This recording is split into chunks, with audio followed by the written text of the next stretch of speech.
mapagpalang araw. To this video ay share ko sa inyo ang pagdating ng aming Google AdSense sa YouTube. Ayan. August 1 pa siya dumating sa post office ng Rosario, Cavite. Ngunit last week, pinuntahan ng asawa ko, sabi ng pagtanungan niya ay hindi pa daw dumarating. Tinamad maghanap. Ayan. Buksan natin. Ayan.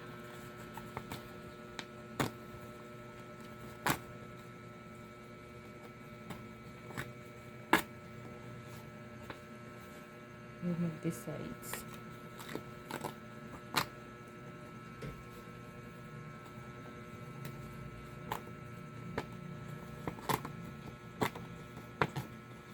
Ilang buwan din namin to pinaghirapan. Ayan. Saglit. Baka makita. Ayan. Ayan siya. Thank you so much. So, nandito na lang ang aking video. Bye-bye. Thank you so much sa mga nanonood at nag-support sa aking mga YouTube at saka mga videos ko sa YouTube at saka sa aking live. Bye-bye. I love you all.